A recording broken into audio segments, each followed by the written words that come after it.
नमस्कार।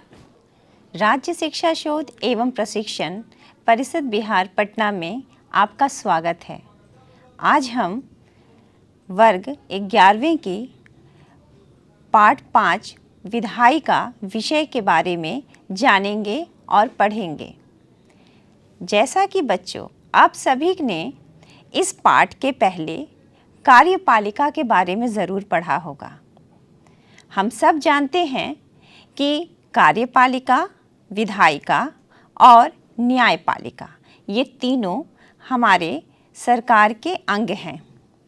हमारे लोकतांत्रिक व्यवस्था में विधायिका का महत्वपूर्ण स्थान होता है। तो चलें, आज हम जानते हैं कि विधायिका क्या है, इसके क्या क्या महत्व हैं, ये किस प्रकार से हमारे लोकतांत्रिक व्यवस्था में अपनी भूमिका निभाती है और ये किस प्रकार से कार्यपालिका पे नियंत्रण भी रखती है। तो सबसे पहले मैं थोड़ा सा आप लोग को डिटेल में बताना चाहूँगी कि कार्यपालिका, विधायिका और न्यायपालिका ये तीनों किस प्रकार से काम करते हैं। अगर हम देखें तो सरकार के ये तीनों अंग कार्यपालिका, विधायिका और न्यायपालिका ये अपने आप में एक दूसरे से संबंधित हैं और इनके बिना सरकार के बारे में और उनको सही ढंग से संचालित करने के बारे में सोचा भी नहीं जा सकता है। जैसा कि हम जानते हैं, हमारा भारत देश एक बहुत बड़ा लोकतांत्रिक देश है और इस लोकतांत्रिक व्यवस्था को सुचारू और सुगम तरीके से चलाने के लिए ये तीनों अंग बहुत ही महत्वपूर्ण हैं। विधायिका सरकार का वो अंग है जो कानून का निर्माण करती है, कानून बनाती है जो कि लोक हित में होता है और उस कानून को लागू करने का काम होता है कार्यपालिका का। तीसरा है न्यायपालिका। न्यायपालिका जो भी कानून बनाया जाता है और उसका अनुपालन होता है और लागू किया जाता है तो वो उस कानून के बारे में देखती है, जानती है और उस पर सुरक्षित और अपना दृष्टिकोण, सुचारू दृष्टिकोण देती है कि ये कहाँ तक लोकहित में है और ये सही है या नहीं। तो हमने ये जाना कि किस तरह से ये तीनों अंग जो हैं सरकार के, ये क्या क्या काम करते हैं। तो आज का जो हमारा विषय हमारे पास है वो है विधायिका। तो आज हम देखेंगे कि विधायिका किसे कहते हैं और इसका क्या महत्व है। मैं बता दूं कि विधायिका अगर मूल रूप से देखा जाए तो इसके शाब्दिक अर्थ से हम इसकी शुरुआत करते हैं कि विधायिका किसे कहते हैं। संस्कृत के शब्द में विधायिका दो शब्दों को मिलाकर बना है। विधि का मतलब, विधायिका संस्कृत शब्द विधि और आयिका को जोड़कर बना है। विधि का मतलब होता है कानून और आयिका का मतलब होता है संस्था, अर्थात कानून बनाने वाली संस्था। यह सरकार का वह प्रमुख अंग है जिसके पास किसी राष्ट्र या राज्य के लिए कानून बनाने, बदलने व हटाने का पूर्ण अधिकार होता है। और विधायिका जो होती है वो जनता के द्वारा प्रत्यक्ष रूप से चुनी जाती है और यह जनता का प्रतिनिधित्व भी करती है, क्योंकि जनता अपने बहुमत से इसे सरकार बनाने का मौका देती है और विधायिका अपने उस कानून बनाने के दायरे से सरकार के जनता के लोक हित में कार्य भी करती है। जनता अपने लोकसभा के चुनाव में इसका चुनाव करती है, जो कि आगे चल के उसके नीति निर्माण में और उसके अन्य कार्यों में और उसके क्रियान्वयन में यह निर्धारण करती है कि कौन कौन से कानून बनाए जाएंगे, कौन कौन से कानून लोकहित में होंगे। अगले स्लाइड में हम देखेंगे बच्चों। तो चलो आज हम जानते हैं थोड़ा सा और कि विधायिका का क्या महत्व होता है। यह लोकतंत्र की आत्मा मानी जाती है। ये मैंने क्यों कहा कि यह लोकतंत्र की आत्मा मानी जाती है? क्योंकि लोकतंत्र एक ऐसी व्यवस्था है जहां जनता का मत होता है और जनता के मत के द्वारा ही विधायिका का चयन भी होता है। विधायिका प्रत्यक्ष रूप से जनता के द्वारा लाई जाती है और चुनी जाती है और यह अंततः लोकहित में कार्य करती है। तो इसलिए हम कह सकते हैं कि यह लोकतंत्र की आत्मा है। इसमें जनता द्वारा चुने गए प्रतिनिधि होते हैं।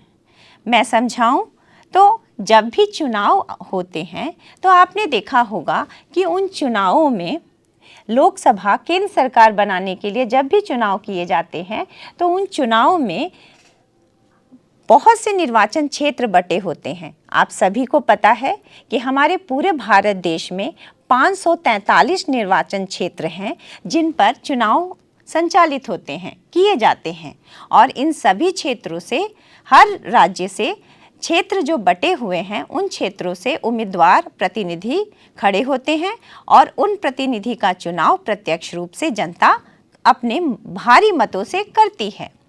और जो बहुमत में प्रतिनिधित्व जो पार्टी अपने प्रतिनिधित्व का बहुमत लेकर आती है तो वही चुनाव में जीती जाती है और यह मान लिया जाता है कि वह पूर्ण बहुमत में है और सरकार बनाने की स्थिति में है और वह बाद में अपने लोकसभा में अपनी सरकार को बनाती है और वही विधायिका बाद में अंततः जाके संसद में कानून का निर्माण करती है। तो बच्चों, आपको ये समझ में आया होगा कि विधायिका जो है वो किस प्रकार से कार्य करती है। विधायिका को हम लोकतंत्र का अंग मानते हैं। विधायिका उसकी आत्मा है और कानून बनाने का, उसका निर्माण करने का पूर्ण रूप से अधिकार, उसे हटाने का और उसे संशोधित करने का, बजट पास करने का, धन विधेयक लाने का, ये सारी बातें जो हैं वो सारा विधायिका के द्वारा की जाती हैं।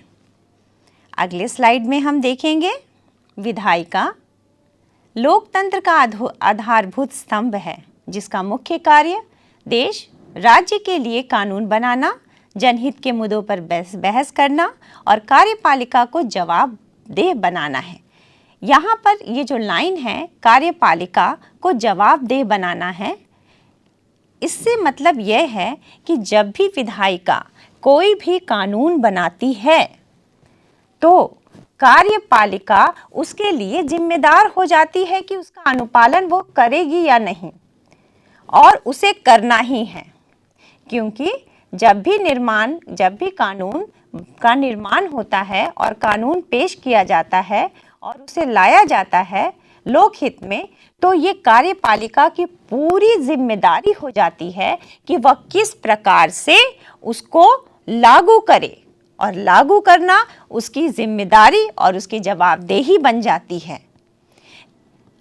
अगले बिंदु पे हम आते हैं कि यह जनता के प्रतिनिधियों के माध्यम से शासन में भागीदारी सुनिश्चित करती है, बजट स्वीकृत करती है, संविधान में संशोधन करती है और शक्ति संतुलन बनाए रखती है।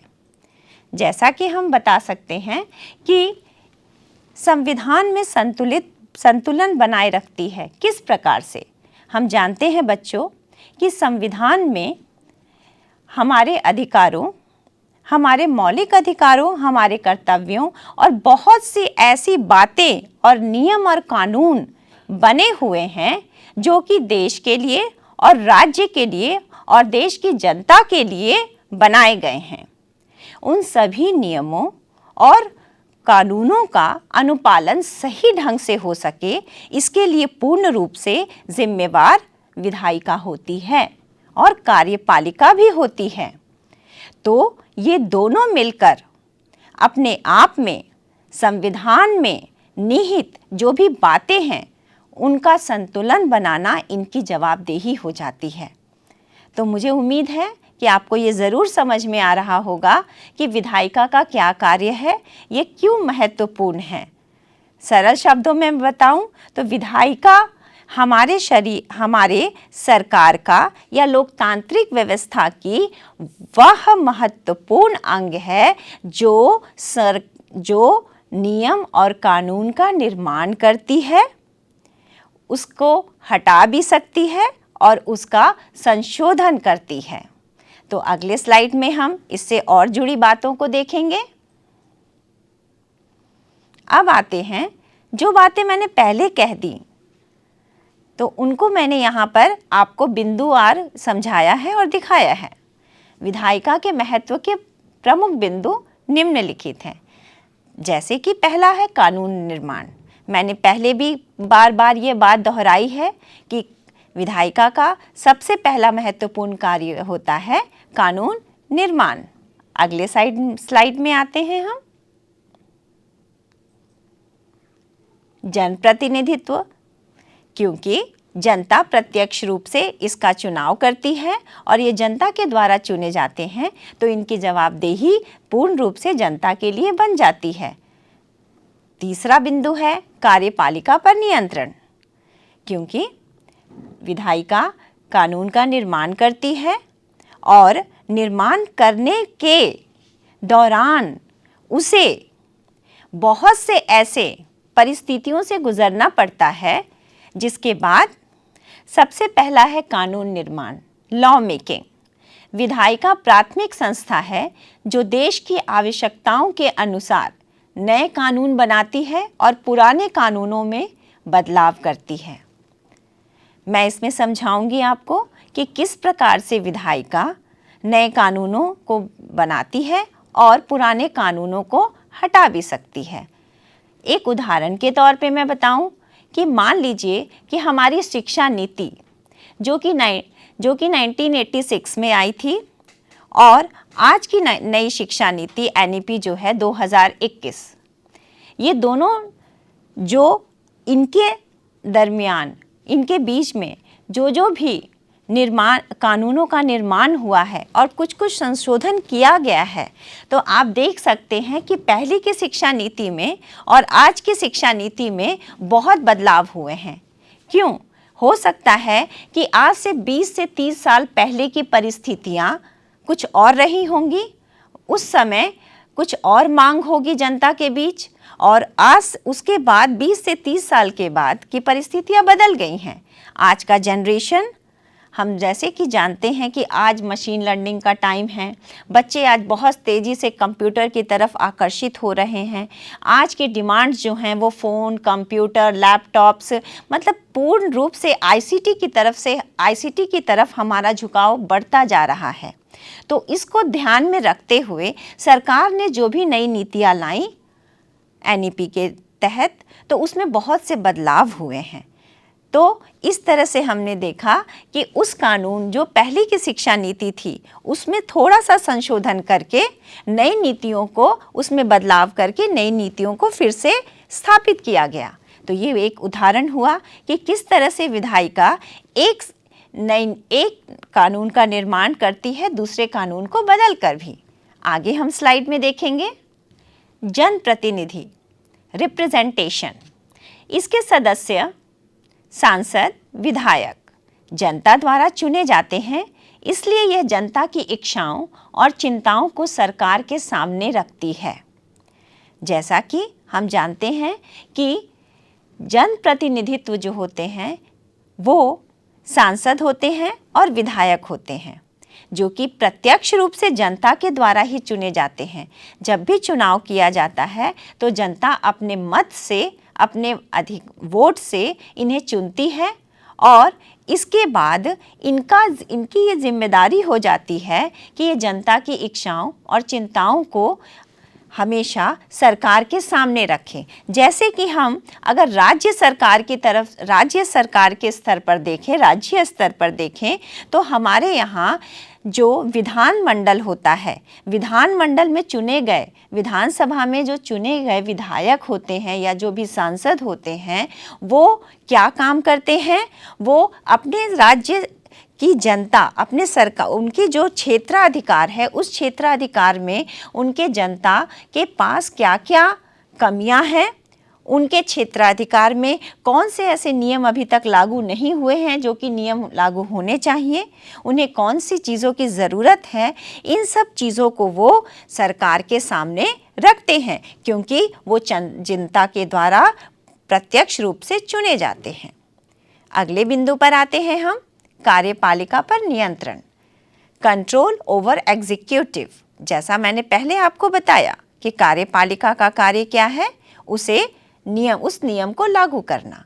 प्रश्नकाल, बहस और अविश्वास प्रस्ताव के माध्यम से विधायिका यह सुनिश्चित करती है कि सरकार निरंकुश ना हो और जनता के प्रति जवाबदेह बनी रहे।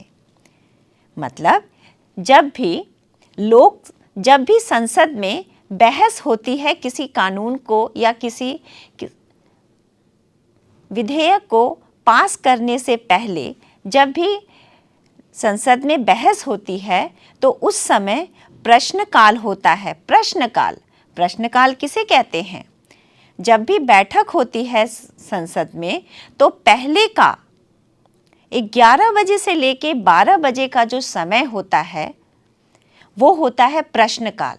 इसमें जो भी सदस्य होते हैं, प्रतिनिधि होते हैं, वो अपने प्रश्नों को अध्यक्ष के सामने रखते हैं और उसमें वो मौखिक रूप से और लिखित रूप से दोनों ढंग से वो अध्यक्ष के सामने प्रश्नावली करते हैं और उसके बाद उस प्रश्न पर बहस चलती है। और अगर किसी तरह से वो विधेयक सही नहीं होता है, लोकहित में नहीं होता है, तो हो सकता है उस प्रस्ताव पे अविश्वास जताया जाए। तो ये तीनों जो परिस्थितियां हैं, ये तीनों जो सीक्वेंस होते हैं, प्रश्नकाल, प्रश्न पूछना, फिर उन पे बहस करना, अविश्वास प्रस्ताव लाना, ये सब ऐसे माध्यम हैं जिससे विधायिका अंततः यह सुनिश्चित करती है कि सरकार कहीं किसी गलत डिसीजन पे नहीं जा रही है, कोई ऐसा नियम और कानून तो नहीं लागू कर रही है जो उसके सिर्फ अपने पार्टी के लाभ के अनुसार हो।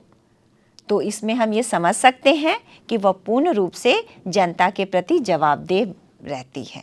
तो अगले हम स्लाइड में आते हैं।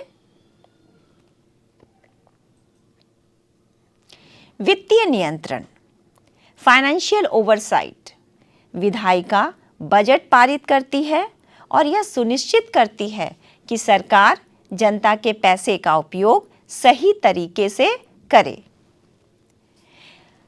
विधायिका का कार्य है बजट को पारित करना। हम सभी जानते हैं कि जो भी नई सरकार बनती है वो साल में एक बार बजट पारित ज़रूर करती है और यह बजट देश के लिए होता है और देश में रहने वाले जो भी मध्यम वर्गीय, उच्च वर्गीय या फिर गरीब रेखा से नीचे रहने वाली जनता जो है, उन सभी के लिए ये बजट बनाए जाते हैं और इसमें ये ध्यान रखा जाता है कि किसी भी वर्ग को इससे कोई परेशानी ना हो और वो अपनी जो अपना जो व्यवसाय है या अपना खर्च है वो उसको नियमित रूप से और सुचारू रूप से अपने ढंग से उसको चला सकें और अपने जीवन यापन को जी सकें। तो सरकार ये भी ध्यान रखती है कि जो भी जनता के द्वारा टैक्सेस हम ले रहे हैं तो उसको हम दूसरे रूप में जनता के पैसों का ही सही उपयोग कर रहे हैं या नहीं, इसका भी ध्यान विधायिका रखती है। अगले बिंदु पर आते हैं, बहस का मंच, प्लेटफॉर्म फॉर डिबेट। यह राष्ट्रीय और राज्य स्तर के महत्वपूर्ण मुद्दों पर चर्चा करने का एक लोकतांत्रिक मंच प्रदान करती है। इसमें हम ये कह सकते हैं कि राष्ट्रीय स्तर हो यानी कि केंद्र सरकार के स्तर पर हो या राज्य स्तर पे हो, यानी कि संसद में लोकसभा या राज्यसभा दोनों में बहस हो या फिर राज्य स्तर पर विधानमंडल में विधानसभा या विधान परिषद के स्तर पर कोई भी बहस हो, तो ये लोकतांत्रिक मंच प्रदान करती है क्योंकि इसमें खुले रूप से दोनों सदनों के प्रतिनिधि अपनी अपनी बातों को रखते हैं, चाहे वो लोकसभा के हों चाहे वो राज्यसभा के हों। सरकार की नीतियों का क्रिटिसाइजेशन करते हैं, सरकार ने जो नीति और निर्माण किया है वो किस हद तक सही है, जनता के हित में है कि नहीं, ये उन्हें पूर्ण रूप से अधिकार मिलता है कि जनता के लिए जो हमने नियम कानून बनाए हैं और जिस तरीके से हम देश को चला रहे हैं, राज्य को चला रहे हैं, वो कहाँ तक सही है। तो हम कह सकते हैं कि ये लोकतांत्रिक मंच प्रदान करती है। अगले बिंदु पे हम आते हैं, संविधान संशोधन। यह सबसे महत्वपूर्ण बिंदु है विधायिका के महत्व का। यह देखा जाए कि यह संविधान में आवश्यक संशोधन कर उसे बदलती ज़रूरतों के अनुकूल बनाए रखती है। यानी कि हम बता सकते हैं कि इसमें संविधान में संशोधन कब किया जाता है, जब परिस्थितियों के अनुसार जैसे जैसे ज़रूरतें बदलती रहती हैं। आने वाले विगत वर्षों में हो सकता है कि आज की परिस्थितियों में हमारी ज़रूरतें कुछ और हैं, हमारी मांगें कुछ और हैं। जो पहले का संविधान में जो नियम बना हुआ है वो आज की ज़रूरतों के अनुसार परिपूर्ण नहीं हो रहा है, तो विधायिका उसमें थोड़ा बहुत संशोधन करके उसे बदल सकती है और बदलती ज़रूरतों के अनुकूल बनाती है। यहाँ पर आपने एक बहुत ही सुंदर इमारत देख रहे हैं। यहाँ पे यह है हमारा पुराना संसद। मैं बता दूं आप सभी को कि यह हमारी पुरानी संसद है और यह संसद आज से पहले 18 जनवरी, पुरानी संसद 18 जनवरी 1927 में इसका उद्घाटन हुआ था। यानी कि यह पूर्ण रूप से बनी थी। सभी बच्चों याद रखिएगा, 18 जनवरी 1927 में पुरानी संसद का निर्माण हुआ था और यह दिल्ली में स्थित है, आप सभी को पता है। और अभी 2023 में नई संसद का निर्माण हुआ, यानी कि 27 से लेकर 23 साल के दरमियान, यानी कि 2023 में अभी बच्चों मैं अभी आपको बता रही थी विधायिका के बारे में। विधायिका जो कि हमारे सरकार का महत्वपूर्ण अंग है और हमारी सरकार जो भी नीति और कार्य करती है उसका निर्माण करती है और जो बहस होते हैं वो सब हमारी संसद में होते हैं। यहाँ पे चित्र में आपको देखने को मिल रहा है कि हमारी ये पुरानी संसद है जो कि दिल्ली में स्थित है। इस पुरानी संसद का निर्माण आपको 18 जनवरी 1927 में हुआ था। मैं बता दूं कि पुरानी संसद जो है उसको पहले काउंसिल हाउस कहा जाता था। बच्चों चित्र में आपको सामने दिख रहा है, यह है हमारा पुरानी संसद। आप सभी को पता है कि पुरानी संसद का निर्माण कब हुआ था? हमारी पुरानी संसद का निर्माण 1921 से लेकर 1927 तक हुआ था। 18 जनवरी 1927 में यह पूर्ण रूप से निर्मित हुआ था और इसे काउंसिल हाउस कहा जाता था। उस समय हमारी पुरानी संसद को काउंसिल हाउस कहा जाता था। और आज जो हमारी संसद जो कि 2023 में निर्मित हुई है उसे हम संविधान सभा कहते हैं या संविधान सदन भी कहते हैं। दोनों के स्ट्रक्चर में बहुत ही अंतर है। पुरानी संसद भी हमारी काफ़ी खूबसूरत थी और आज जो निर्मित हुआ है हमारा नवनिर्मित संसद जो है वो भी बहुत खूबसूरत है। तो आगे हम चलते हैं, इसकी चर्चा करेंगे और इसके बारे में थोड़ा जानेंगे।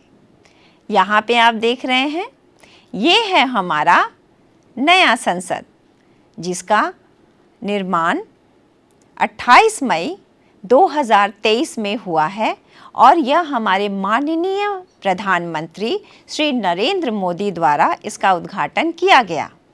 कब किया गया? 28 मई 2023। और पुरानी संसद का निर्माण कब हुआ था? 18 जनवरी 1927 को।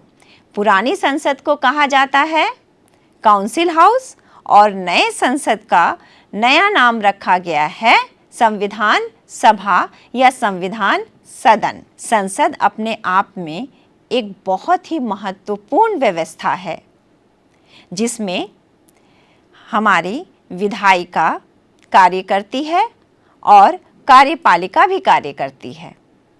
और आगे हम देखेंगे कि इससे जुड़ी कौन कौन सी और भी महत्वपूर्ण बातें हैं। ये हमारे संसद के अंदर का बहुत ही खूबसूरत चित्र है, जिसमें हमारे प्रतिनिधि बैठते हैं। लोकसभा के प्रतिनिधि बैठते हैं और राज्यसभा के भी। देख रहे हैं आप, यहाँ चित्र में सामने दिख रहा है कि कितने खूबसूरत ढंग से इसे बनाया गया है। अब हम आते हैं बच्चों कि आखिर संसद में 2 सदनों की आवश्यकता होती क्यों है? क्या संसद एक सदन से नहीं चलाया जा सकता? तो मैं बता दूं कि हमारा भारत देश एक लोकतांत्रिक देश है और इस देश में जनसंख्या के अनुपात को देखा जाए और इसकी भौगोलिक दृष्टि को देखा जाए तो यहाँ पर 2 सदनों की आवश्यकता बहुत ज़रूरी है। अगर 2 सदन ना हो तो शायद हो सकता है कि हमारी शासन व्यवस्था सुचारू ढंग से ना चल पाए, या फिर एक के हाथ में सत्ता होने के कारण वो निरकुंज ना हो जाए। तो आइए हम कुछ बिंदुओं पे नज़र डालते हैं। हमारी राष्ट्रीय विधायिका का नाम है संसद। संसद किसे कहते हैं बच्चों? हमारी जो राष्ट्रीय विधायिका है, यानी कि राष्ट्रीय स्तर पे जो कार्य करने वाली विधायिका है, उसे हम संसद कहते हैं। और राज्यों की विधायिका को विधानमंडल कहते हैं। मैं एक चीज़ और बता दूं कि भारतीय संसद में 2 सदन हैं। जब किसी विधायिका में 2 सदन होते हैं तो उसे द्विसदनात्मक विधायिका कहते हैं या द्विसदनीय विधायिका कहते हैं। इससे जुड़ी मैं कुछ बातें आप लोग को बताऊंगी कि द्विसदनात्मक विधायिका कहते किसे हैं। द्विसदनात्मक विधायिका का मतलब है एक लोकसभा और एक राज्यसभा। हमारे भारत देश में द्विसदनीय शासन व्यवस्था है। अगर हम दूसरे देशों की बातें करें तो बहुत से ऐसे देश हैं जहां पर एक सदनीय व्यवस्था भी चलती है, लेकिन हमारे भारत देश में 2 सदनीय विधायिका की व्यवस्था है। जैसे हमारे देश जैसे बहुत से ऐसे देश हैं जहां पर द्विसदनीय व्यवस्थाएं हैं, जैसे यूएसए, कनाडा, ऑस्ट्रेलिया। ऐसे देश हैं जहां पर द्विसदनात्मक विधायिका संचालित की जाती हैं। लेकिन हमारे यहाँ लोकसभा और राज्यसभा, इन दोनों में अगर हम देखें तो यहाँ पर हमारे देश में वहाँ की जनसंख्या के अनुसार, किसी भी क्षेत्र में जनसंख्या के अनुसार उनका जो निर्वाचन क्षेत्र होता है, वहाँ के प्रतिनिधि का चुनाव किया जाता है। अगर हम इसकी तुलना दूसरे देश, मान लीजिए यूएसए से करते हैं, तो वहाँ के जो 2 सदन हैं, एक प्रतिनिधि सभा और दूसरा है सीनेट। तो सीनेट में सभी को बराबर का प्रतिनिधित्व दिया जाता है, चाहे वहाँ की जनसंख्या बड़ी हो, चाहे उस राज्य की जनसंख्या छोटी हो। लेकिन हमारे देश में ये व्यवस्था नहीं है। मान लीजिए एक उदाहरण दूं कि उत्तर प्रदेश, जो कि जनसंख्या की दृष्टि से भी बड़ा है और हमारी भौगोलिक दृष्टि से भी बड़ा है, और सिक्किम, जो कि छोटा राज्य है, वहाँ की जनसंख्या भी कम है और क्षेत्रफल भी उसका कम है उत्तर प्रदेश की तुलना में। अगर हमने उत्तर प्रदेश से भी 2 प्रतिनिधि का चुनाव किया और सिक्किम से भी 2 प्रतिनिधि का चुनाव किया, तो ये वहाँ संतुलन नहीं बनाएगा। तो इस चीज़ को ध्यान में रखते हुए हमारे यहाँ वहाँ के राज्य, उस क्षेत्र की, वहाँ की जनसंख्या के अनुसार और वहाँ के क्षेत्रफल के अनुसार के अनुपात में वहाँ का प्रतिनिधित्व निर्वाचन क्षेत्र के बंटवारा होता है। लेकिन ये चीज़ यूएसए के सीनेट में नहीं है। वहाँ के दूसरी सभा के अगर हम देखते हैं तो वहाँ के दूसरी सभा के दृष्टिकोण से वहाँ पे जितने भी संघीय राज्य हैं, सभी को बराबर का अधिकार दिया जाता है। तो हमारे देश में यहाँ भी द्विसदनीय हैं और यूएसए और कनाडा और ऑस्ट्रेलिया में भी द्विसदनीय हैं, लेकिन फ़र्क इतना है कि उनकी शासन व्यवस्था चलाने का तरीका अलग है और हमारे शासन व्यवस्था चलाने का तरीका अलग है। तो ये निर्भर करता है किसी भी देश की शासन व्यवस्था के, वहाँ के भौगोलिक दृष्टिकोण को देखते हुए, वहाँ की जनसंख्या के अनुपात को देखते हुए, वहाँ के क्षेत्रफल को देखते हुए। तो आगे बढ़ते हैं हम। भारतीय संसद के एक सदन को राज्यसभा और दूसरे को लोकसभा कहते हैं। संविधान ने राज्यों को एक सदनात्मक या द्विसदनात्मक विधायिका स्थापित करने का विकल्प दिया है।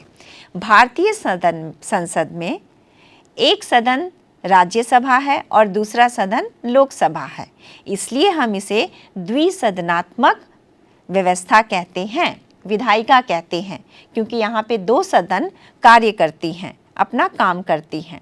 और संविधान में ये विकल्प है कि यहाँ पर दो सदनीय विधायिका कार्य करेंगी और इसे स्थापित करने का विकल्प संविधान ने पूर्ण रूप से हमारे लोकतांत्रिक व्यवस्था में दिया है। तो बच्चों ये जान लो कि संसद क्या है। ये राष्ट्रीय विधायिका है।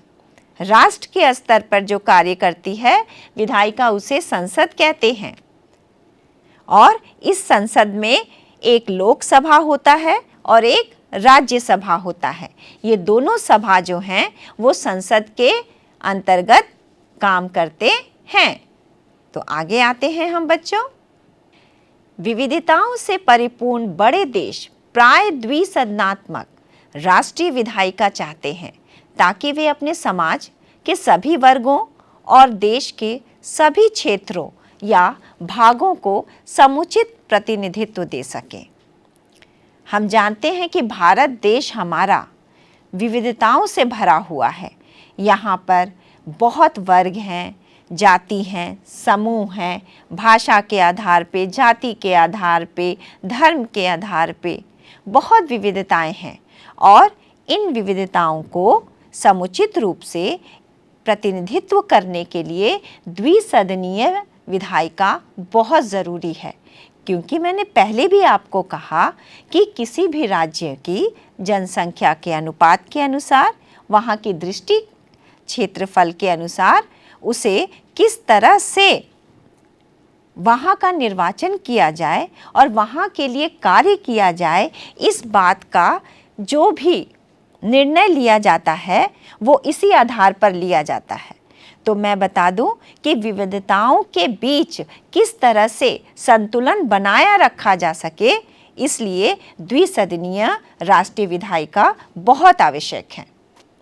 द्विसदनात्मक विधायिका का एक और लाभ यह है कि संसद के प्रत्येक निर्णय दूसरे सदन में पुनर्विचार हो जाता है। मैंने पहले भी आपको बताया है कि जब भी संसद में बैठक होती है, बहस चलती है, चर्चाएं होती हैं, तो संसद में ज़रूरी नहीं कि एक सभा या एक सदन के द्वारा जो बातें कह दी गईं और जो निर्णय ले लिया गया तो वही माननीय होता है। नहीं, इसके बाद दूसरे सदन में उस बात के लिए पुनर्विचार किया जाता है कि यह सही है कि नहीं, इसे आगे पेश करना चाहिए कि नहीं, और तब जाके यह संतुलन बनाता है कि किस तरह से विधायिका पूर्ण रूप से अपना काम सही ढंग से कर रही है। तो मैंने आपको बताया कि किस तरह से द्विसदनीय विधायिका की ज़रूरत हमारे विविधताओं वाले देश में बहुत ज़्यादा होती है।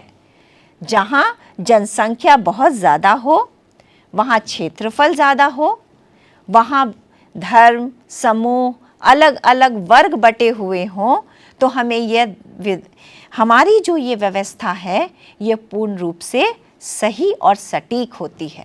अगले स्लाइड में हम आगे बढ़ते हैं। एक पार्टी के द्वारा या एक सदन के द्वारा प्रत्येक निर्णय दूसरे सदन के निर्णय के लिए भेजा जाता है। जब हम आगे पढ़ेंगे इसमें आपको बताएंगे कि किस तरह से सदन में बहस चलती है और कोई विधेयक पास किया जाता है तो किस प्रकार एक विधेयक दूसरे सदन में विचार के लिए, उसे विश्वास में लेने के लिए भेजा जाता है ताकि वो लोग अपनी सहमति दिखाएं और उसे बहुमत से पास करें। तो इस व्यवस्था में दोनों सदन जो होते हैं वो अपनी पूर्ण सहमति प्रदान करते हैं। दूसरे बिंदु पर आते हैं। इसका मतलब यह कि प्रत्येक विधेयक और नीति पर 2 बार विचार होता है। हाँ, बिल्कुल। अगर बहस होगा, उस पर चर्चाएं होंगी, तो एक नीति पर 2 बार तो बहस होगी ही होगी, 2 बार विचार होगा, ताकि इसे पूरे देश के लिए लागू किया जाता है और बार बार इसका संशोधन करना बिल्कुल भी उचित नहीं माना जाता है, क्योंकि संशोधन एक ऐसा विकल्प होता है जो कि बहुत ही ऐसी परिस्थिति में लिया जाता है जहां पर हमारे नीति निर्माण जो होते हैं वो जनता के हक में नहीं होते हैं। इसलिए जो भी कानून पास किए जाते हैं या विधेयक पास किए जाते हैं तो उन पर बहुत बार चर्चाएं की जाती हैं। तीसरे बिंदु पर आते हैं। इससे हर मुद्दे को 2 बार जांचने का मौका मिलता है। जब बहस होगी, चर्चाएं होंगी, तो जाहिर सी बात है कि इसको जांचने का मौका भी मिलेगा। यदि एक सदन जल्दबाजी में कोई निर्णय ले लेता है तो दूसरे सदन में बहस के दौरान उस पर पुनर्विचार संभव हो जाता है। हाँ जी, बिल्कुल, ये बात सही है। अगर मान लिया जाए कि कोई विधेयक हम पास कर रहे हैं या किसी बात पे, किसी मुद्दे पर हम चर्चा कर रहे हैं, तो हो सकता है कि कोई एक दल अपने लाभ के लिए, अपनी पार्टी के लिए या आगामी आने वाले जो इलेक्शंस हैं उसके तहत वो कोई जल्दबाजी में ऐसा कानून बनाने जा रहा है जिससे उसे आने वाले इलेक्शन में बहुत फ़ायदा होने वाला है, लेकिन वो लोकहित में नहीं है। तो दूसरे सदन में बहस के दौरान उस पर फिर से पुनर्विचार हो जाता है कि नहीं, ये कतई जनता के हित में नहीं है, इसे आप अपने पार्टी या अपने दल के लाभ के लिए उस दृष्टिकोण से आप इसे बनाने जा रहे हैं। तो उस समय इस पे पुनर्विचार करना संभव हो जाता है। तो बच्चों, मैंने अभी आपको बता रही हूँ और समझा रही हूँ, तो ये सदन में जो द्विसदनात्मक शासन व्यवस्था है उसके बारे में ये चर्चा हो रही है कि किस तरह से हमारे भारत देश में और अन्य देशों में भी द्विसदनात्मक शासन व्यवस्था चलती है। लेकिन फ़र्क ये है कि वहाँ की शासन व्यवस्था अपने जनसंख्या, अपने क्षेत्र के जनसंख्या, वहाँ के क्षेत्रफल के दृष्टिकोण से कार्य करती है और हमारे देश की शासन व्यवस्था भी अपने क्षेत्रफल और जनसंख्या के दृष्टिकोण से कार्य करती है।